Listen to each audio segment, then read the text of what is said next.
போட்டி திருப்படிக்கு மாணவ அனைவருக்கும் வணக்கம்.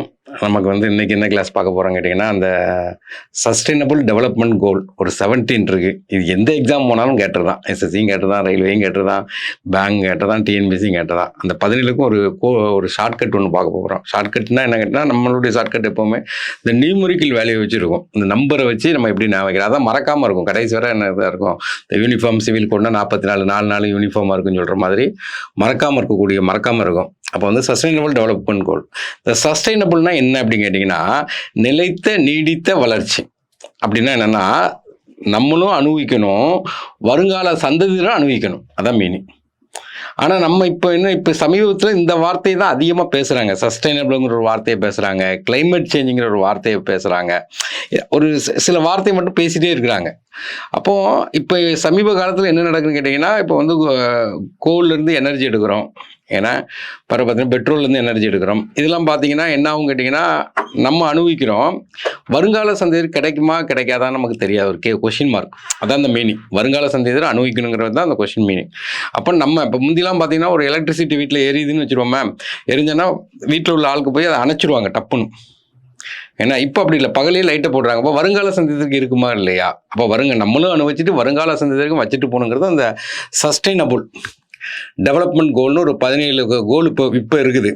பார்த்தீங்கன்னா மில்லினியம் டெவலப்மெண்ட் கோல்னு சொல்லிட்டு ஒரு 8 கோல் கொண்டு வந்தாங்க. இது எங்கன்னா நியூயார்க்கில் வச்சு தான் கொண்டு வராங்க. இது எப்போ கொண்டு வராங்கன்னா 2000 கொண்டு வர்றாங்க. அதனுடைய இயர் 2015 முடியுது. அப்போ 2015 அதே நியூயார்க்கில் வச்சு தான் அந்த மில்லினியம் டெவலப்மெண்ட் கோலை என்னதான் மாற்றுறாங்க கேட்டிங்கன்னா, சஸ்டைனபிள் டெவலப்மெண்ட் கோல் அப்படின்னு சொல்லி மாற்றுறாங்க. அப்போ சஸ்டைனபிள் டெவலப்மெண்ட் கோல் அப்படின்னு சொல்லிட்டு 2015 ஏன்னா 17 கோல் கொண்டு வராங்க. அப்போ இதுக்கு என்ன சார் வித்தியாசம் கேட்டிங்கன்னா, மில்லினியம் டெவலப்மெண்ட் கோல் ஒன்லி டெவலப்பிங் கண்ட்ரிஸ்.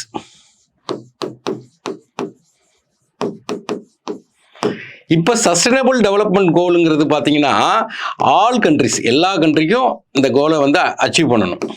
அப்போ இதுதான் மெயின் வித்தியாசம். அப்புறம் 17 கோல் கொண்டு வர்றாங்க. இப்போ இது 2015 நியூயார்க்கில் வச்சு ஸ்டார்ட் பண்ணுறாங்க. அதே 15 வருஷம் 2030 டார்கெட்டை அடையணும். இப்போ டார்கெட் அடையிறதுக்கு ஒவ்வொரு நாடும் முயற்சி பண்ணிட்டு இருக்காங்க. ஆனால் அதை அடையிறதுக்கு வாய்ப்பு ரொம்ப கம்மி, இல்லைன்னு தான் சொல்கிறாங்க. இருந்தாலும் நம்ம ஒரு டார்கெட் வச்சு போகணும்னு சொல்கிறது தான் சஸ்டைனபிள் டெவலப்மெண்ட் கோல். இதில் தான் நமக்கு என்ன கேட்டால், எல்லாமே வறுமையை ஒழிக்கணும், எல்லாமே 17 கோலுமே இதில் வந்துடும். அப்போ இது இந்தியாவை பொறுத்த வரைக்கும் இதனுடைய இண்டெக்ஸை யார் ரிலீஸ் பண்ணுவாங்க கேட்டிங்கன்னா, நிதி ஆயோக். இவங்க தான் நமக்கு என்ன கேட்டிங்கன்னா இதனுடைய ரிப்போர்ட் ரிலீஸ் பண்ணுவாங்க. அதாவது விஎன்ஆர் அப்படிம்பாங்க. ஏன்னா வாலண்டரி நெட்வொர்க் ரிவ்யூ 3 தடவை இது வரைக்கும் ரிப்போர்ட் கொடுத்துருக்காங்க. ஏன்னா அப்போ இதுதான் அந்த அப்போ 2000 சஸ்டைனபிள் டெவலப்மெண்ட் கோலுங்கிறது 2015 ஸ்டார்ட் பண்ணுறாங்க. ஏன்னா 2030 டார்கெட் எங்கே வச்சுன்னா நியூயார்க்கில் வச்சு ஸ்டார்ட் பண்ணுறாங்க. 17 கோல் இருக்குது. ஏன்னா 17 கோல் இருக்குது, 169 டார்கெட் வச்சுருக்காங்க, 304 இண்டிகேட்டர் வைக்காங்க. இப்போ இந்த 17 பார்த்துருவோம். ஏதாட்டு ஒரு கோடு வச்சு பார்த்துருவோன்னா, இப்போ 17 பார்க்கும்போது நமக்கு ஃபஸ்ட்டு என்னென்னா, நோ பாவர்ட்டி, வறுமையே இருக்கக்கூடாது. அப்போ ஒன்றுமே இல்லைன்னா வறுமை இல்லை, ஒன்றுமே இல்லைன்னா என்ன அர்த்தம், வறுமைன்னு அர்த்தம். அப்போ ஒன்றுங்கிறது என்னென்னா, நமக்கு என்ன கேட்டிங்கன்னா, ஒன்றுங்கிற நம்பர் ஒன்றுமே இல்லைங்கிற மாதிரி எடுத்துக்கிடணும். ஒன்றுமே இல்லைன்னா நம்ம வறுமையில் இருக்குன்னு அர்த்தம். இப்போ வறுமைங்கிறது என்னென்னா நம்பர் 1. அடுத்தது 2ங்கிறத நம்ம எப்படி ஞாபகம் கேட்டிங்கன்னா, 2ங்கிறது இது 2ங்களாம், இசட்டுங்கிறது 2ங்களாம். ஓகே, சிமிலர் ஃபிகராக இருக்கிற மாதிரி இருக்கா? அப்போ என்ன சொல்லணும்னா, இசட்னு என்னென்னா 0 ஹங்கர். ஏன்னா 0 ஹங்கர். அப்போ 2 இசட்னு நாம் வச்சுக்கிடுங்க. 2ங்கிறது இசட்னு வச்சுடுங்க. அப்போ ஹங்கர்னா பசியில் இருக்கிறோம். இப்போ பசியே இல்லாமல் இருக்கணுங்கிறது தான் 0 ஹங்கர். அப்போ பசியில் இருந்தாங்கன்னா டக்குன்னு இன்ஸ்டண்ட்டாக கொடுக்குறதுன்னா மேகி கொடுப்பாங்க, 2 நிமிஷத்தில் மேகி தயாரிச்சிடலாம்பாங்க. அப்போ 2ங்கிறது என்னென்னா 0 ஹங்கர் அப்படின்னு சொல்லி நான் வச்சுக்கிடுவோம். அடுத்தது 3 என்னென்னா குட் ஹெல்த் அண்ட் வெல்பீயிங். நம்ம 3 நேரமும் சாப்பிட்டா ஹெல்த்தாக இருப்போம். 3 நேரமும் நம்ம சாப்பிட்டோன்னு வச்சுருங்களேன், நம்ம என்னதான் இருப்போம்னு கேட்டிங்கன்னா ஹெல்த்தாக இருப்போம். 3 நேரம் சாப்பிட்றோம்.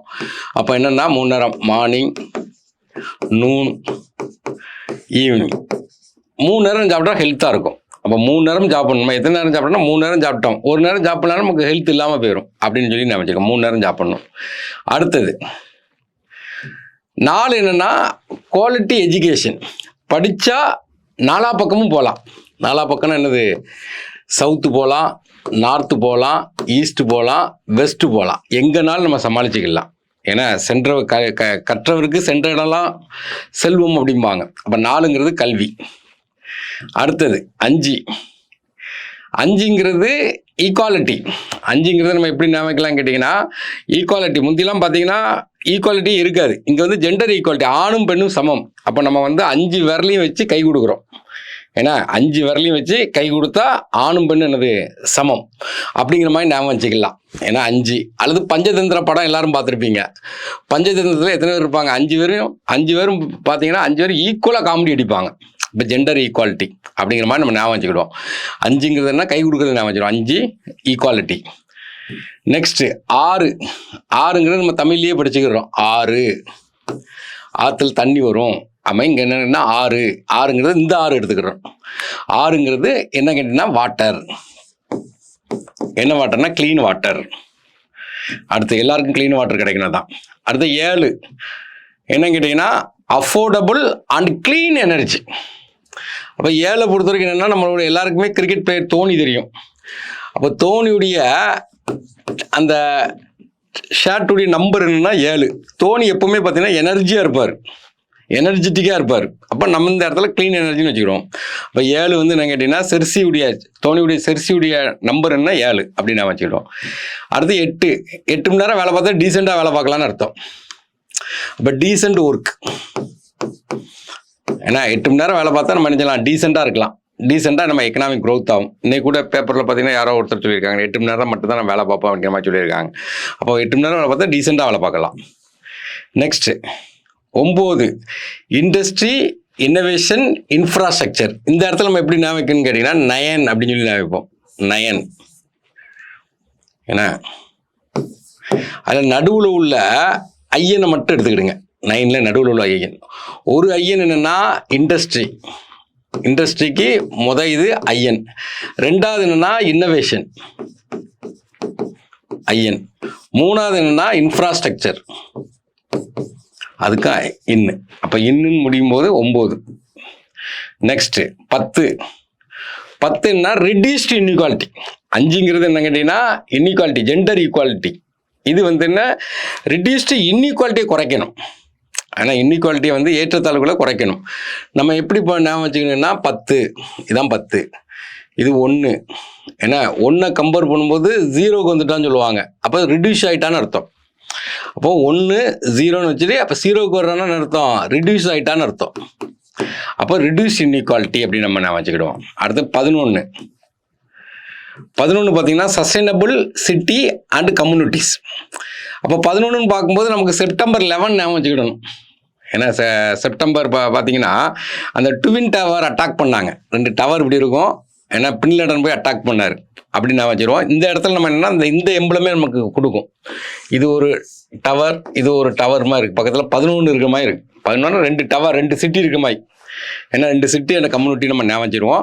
அல்லது செப்டம்பர் 11 ஞாபகம் வச்சுக்கிடுவோம். நெக்ஸ்ட்டு 12 முடித்த உடனே நமக்கு என்ன பண்ணால் ரெஸ்பான்சிபிள் வந்துடும். அது வரைக்கும் ரெஸ்பான்சிபிளே இருக்காது. எல்லாருமே யூனிஃபார்ம் போட்டு ஸ்கூலுக்கு போவோம். எந்த ரெஸ்பான்சிபிளும் இல்லை, எல்லாரும் ஈக்குவலாக இருப்போம்.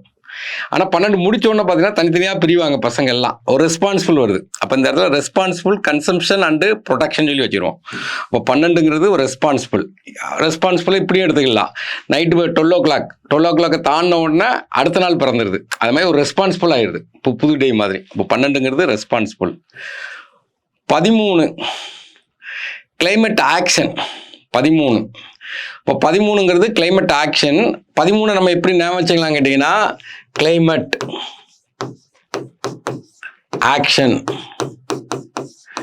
லெட்டர்லாம் எண்ணி பாருங்க. 1 2 3 4 5 6 7 8 9 10 11 12 13 அப்படி ஞாபகம் வச்சுக்கலாம். 13 கிளைமேட். இல்லைன்னா இன்னொரு வகையில் பார்க்கும்போது நம்ம என்னன்னு கேட்டிங்கன்னா இந்த 13 இப்படி இருக்கா, இதை மட்டும் எடுத்துக்கிட்டா சி மாதிரி இருக்கும் இருக்கா. இது கிளைமேட்னு வச்சுக்கிடுவோம். அப்புறம் கிளைமேட் சேஞ்சு அந்த மாதிரி ஏதாவது ஞாபகம் வச்சுக்கிடுவோம். அப்போது climate ஆக்ஷன். ஏன்னா உங்களுக்கு கன்ஃபியூஸ் பண்ணிடும், இதுதான் இந்த இதை படித்து ஞாபகம் வைக்கிறது. கீழே ஆப்ஷன் பார்க்கும்போது ஞாபகம் வந்துடும். அடுத்தது லைஃப் பிலோ வாட்டர் 14. 14ங்கிறது பிலோ வாட்டர். 15ங்கிறது அபோவ் வாட்டர். அபோவ் வாட்டர்னா லேண்டு மேலே இருக்கும். இப்போ இதுலேயுமே நம்ம என்ன பண்ணுறோம் கேட்டிங்கன்னா அந்த லெட்டர்லாம் எண்ணிட்டிங்கன்னா ஈஸியாக இருக்கும். Life 4 litre, below 5 litre, 4 litre, water என்ன வாட்டர்னால் நமக்கு எத்தனை 3 5, அப்போ நமக்கு என்ன 14 லிட்டர் வந்துட்டு. அப்போ பிலோ வாட்டர். இதை வச்சு பரிசையில் கன்ஃபியூஸ் ஆனால் பார்த்துக்கிடணும். இங்கே வந்து பிலோ வாட்டர், ஏன்னா பிலோ வாட்டர்னு வச்சுக்கிறோம். 15 என்னென்னா அபோவ் வாட்டர். 15 என்னன்னு கேட்டிங்கன்னா above water. Above water means life on land மேலே. இது வந்து நம்ம ஆகஸ்ட் 15 ஞாபகம் வச்சுக்கிடுவோம். ஆகஸ்ட் 15 நமக்கு சுதந்திரம் கிடச்சிச்சு. அதுக்கப்புறம் தான் நம்மளுடைய லேண்டு மேலே நமக்கு நிற்கிறதுக்கு உரிமை கிடச்சிச்சின்னு வச்சுக்கிடுவோம். அப்போ லேண்டு மேலே. அடுத்து 16 peace, justice and strong institution. 16 பெற்று பெருவாழ்வு வாழ்க, அமைதியாக வாழுங்கிற மாதிரி சொல்லலாம். 16 பெற்று பெருவாழ்வு. இல்லைன்னா பீஸ். கீழே பார்த்தீங்கன்னா புறா படம் போட்டிருக்காங்க. டவ்வில் 4 லிட்டர் இருக்குது, 4 ஸ்கொயர்னு சொல்லி ஞாபகம் வச்சுக்கிடுவோம். இல்லைன்னா பீஸை ஞாபகம் வச்சுக்கிடுவோம். பீஸ்னாவே எல்லாருக்கும் தெரியும், புறாங்கிறது தெரியும், அதை ஞாபகம் வச்சுக்கிடுவோம். அடுத்தது பார்த்தீங்கன்னா 17 கடைசியாக இந்த கோல்லாம் அச்சீவ் பண்ணணும்னா நமக்கு என்ன இருக்கணும்? பார்ட்னர்ஷிப் வேணும். ஏன்னா இப்போ கடைசி அது எண்டு வந்து என்ன கேட்டிங்கன்னா பார்ட்னர்ஷிப். அதில் நம்மளுடைய பிஎம்முடைய பிறந்தநாள் செப்டம்பர் 17. அவர் ஒவ்வொரு நாடாக போய் பார்த்தீங்கன்னா பார்ட்னர்ஷிப் போட்டுகிட்டே இருக்காங்க. ஏதோ ஒரு சம்திங் ஏதோ ஒன்று ஞாபகம் வச்சுக்கிடுங்க. Next sustainable development goal index. ஏன்னா இது வந்து ரிலீஸ்டு பை யுனைடெட் நேஷன். ஏன்னா சஸ்டைனபிள் டெவலப்மெண்ட் சொல்யூஷன் நெட்வொர்க் அவங்க தான் ரிலீஸ் பண்ணுறாங்க. இதில் வந்து இதில் எத்தனை கண்ட்ரிக்கு சேர்த்து இப்போ எடுக்காங்க கேட்டிங்கன்னா 167 நாடு எடுக்காங்க. 167வது நாடு கடைசியாக இருக்கக்கூடிய கோலை அச்சீவ் பண்ணாத நாடுன்னா சவுத்து சூடான். இப்போ ஃபஸ்ட்டு யாருன்னு கேட்டிங்கன்னா பின்லாண்ட். ஃபஸ்ட்டு யாருன்னா பின்லாண்ட். ஏன்னா செகண்ட் யாருன்னா ஸ்வீடன். தேர்ட் யாருன்னா நார்வே. டென்மார்க். அதான் கொடுக்குறேன் டாப் கண்ட்ரி. இந்தியாவுடைய ரேங்க் இது கண்டிப்பாக கேட்பாங்க வரக்கூடிய எக்ஸாமில். ஏன்னா இந்தியா வந்து இவ்வளோ நாள் 3 டிஜிட்டில் தான் இருந்தாங்க. ஃபஸ்ட்டு டைமாக 2 டிஜிட்டுக்கு வந்திருக்காங்க. இப்போ இந்தியாவுடைய ரேங்க் என்ன கேட்டிங்கன்னா 99. நம்ம பக்கத்து நாடான சைனா வந்து 49. இந்தியாவுடைய ஸ்கோர் எவ்வளோன்னு கேட்கலாம், 67. இதெல்லாம் கேட்கக்கூடிய கொஸ்டின். நெக்ஸ்ட்டு அப்புறம் 2024 நிதி ஆயோக் ரிப்போர்ட் படி, ஏன்னா நிதி ஆயோக் தான் ரிப்போர்ட் ரிலீஸ் பண்ணுவாங்க. அதில் வந்து அவங்க எந்தெந்த கோலை யூஸ் பண்ணியிருக்காங்கன்னா 16 கோலை யூஸ் பண்ணியிருக்காங்க. 113 இண்டிகேட்டர் யூஸ் பண்ணி இந்தியாவுடைய ஸ்கோர் இப்போ எவ்வளோ கேட்டிங்கன்னா 67. 2024 வேண்டாம், இப்போ உள்ள ஸ்கோர் எதுனா 67. அப்போ அந்த 17 கோலில் எந்த மாநிலம் ஃபஸ்ட்டாக இருக்குன்னு கேட்டிங்கன்னா உத்தரகாண்ட். யார் செகண்டாக இருக்கான்னா கேரளா. தமிழ்நாடுடைய பெர்ஃபார்மன்ஸ் இண்டெக்ஸ் 2024 நம்மளுடைய ரேங்க் என்ன 3. ஃபஸ்ட்டு உத்தரகாண்டு, 2வது கேரளா, 3வது. நம்மளுடைய ஸ்கோர் என்ன 78. ஏன்னா நம்ம வந்து இந்த 17 கோலில் பெர்ஃபார்மர் இன் கோல் 5 ஆன் கோல் 14. இப்போ நம்ம ஞாபகம் வைக்கணும். கோல் 5 என்னது கை கொடுக்குறது, ஜெண்டர் ஈக்குவாலிட்டி, ஆணும் பெண்ணும் சமம்ங்கிறது. கோல் 14 என்னது தண்ணிக்கு கீழே, ஏன்னா பிலோ வாட்டர். இதில் நம்ம பெர்ஃபார்மர். அச்சீவர் என்ன கேட்டிங்கன்னா நமக்கு இதில் வந்து க்ளீன் எனர்ஜி. அச்சீவர் என்னன்னு கேட்டிங்கன்னா நமக்கு 7ஆம் நம்பர் அச்சீவர். 7ன்னா என்னது எனர்ஜி, தோனி நம்ம ஞாபகம் வச்சோம். ஏன்னா ஃப்ராண்ட் ரன்னருங்கிறது மிச்சம் உள்ள கோலுக்கு என்ன கேட்டிங்கன்னா நம்ம வந்து ஃப்ராண்ட் ரன்னர். இது வந்து தமிழ்நாடு சார்பாக கேட்கக்கூடிய கொஸ்டினாக இருக்கும். அப்போ இந்த எஸ்டிஜி கோலை பொறுத்த வரைக்கும் பெரும்பாலும் எதை டார்கெட் பண்ணி கேட்கனா ரீசெண்டாக கரண்ட் அஃபேர்ஸில் ரிலீஸ் பண்ணி விட்ருப்பாங்க. இந்த 17 கோலில் எந்தெந்த மாநிலம் ஃபஸ்ட் இருக்காங்கன்னு கேட்கலாம். வேர்ல்டு லெவலில் நம்ம எவ்வளோ இருக்கான்னு கேட்கலாம். இப்போ 99 அந்த மாதிரி கேட்கலாம். இல்லைனா ஸ்டாட்டிக்காக பார்த்தீங்கன்னா 17 கோல் ஒரு நம்பரை கொடுத்து எது எதுக்குன்னு கேட்பாங்க. இல்லை எஜுகேஷன் தான் அடிக்கடி கேட்பாங்க. 4 பக்கம் மூலமாக எஜுகேஷன். 4ங்கிறது என்னது எஜுகேஷன். தேங்க்யூ.